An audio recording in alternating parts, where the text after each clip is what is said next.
I'm Barb Keisman, and today I wanted to tell you a story about the first time I ever cast out a demon. Now, in Mark 16, verse 17, these are the words of Jesus. He says, "And these signs shall follow those who have believed. In my name they will cast out demons." Well, here's the story. I wasn't looking for this episode, but this is what happened. I had been attending in an inner city church in Chicago, and there was a woman who lived across the street from the church who had been attending the church, but then she couldn't because she'd gotten sick. And so I used to go over to her house and do a Bible study with her, and I did that for about a year and a half, and she's a really sweet woman. Everything was just normal.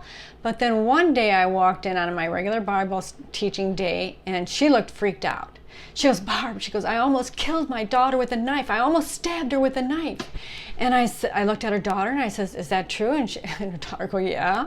And I looked at her son and he goes, "Yeah." And I go, "Well, has anybody brought anything in from the occult? Kids, did you bring any music CDs, any video games that could be connected to the occult?" And they said, "No." And then my friend remembered something. She says, "You know what? There's a woman who lives right next door to me, and she's a practicing witch, and she had given me a pouch, and she said, 'This pouch is going to heal you.'" I says, "Give it here." So she gave it to me. I looked inside, big mistake, and I took it outside and I threw it away, and then I came in and washed my hands. I was so disgusted by it. Well, anyway, then I went in and I cast that demon out, and all the manifestations were over.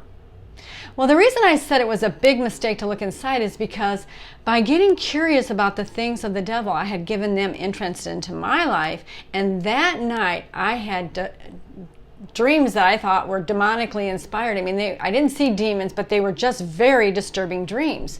And so I got up the next morning, I called my pastor, told him what happened, and he bound the evil spirits in my life, and it was over with. Well, there's a couple of things I learned from this. First of all, I was about 5 years old in the Lord when this happened. And when I walked into that room, I didn't think, I gotta find somebody more spiritual to do this. I just knew who I was in the Lord. I knew the authority that He had given me, and I exercised it. And so it doesn't take a more spiritual Christian. Of course, then I called my authority when I had made a mistake and gotten curious. And that's the second thing I learned. Don't get too curious about the devil, the things of the devil, because you're going to give them entrance into your life. Also, be very careful about things that you bring into your house. Anything that's attached to the occult will bring spirits in with them. And so just be careful. Sometimes you go to a foreign country and those cute little idols they have, don't buy them. Don't bring them into your house. Watch the music CDs. Watch what you're watching on TV, because that stuff you give it entrance into your life, and then manifestations can take place. Anyway, don't be afraid of the devil, but don't get too curious about his things either. And remember, through Christ, you have the authority over every demonic spirit.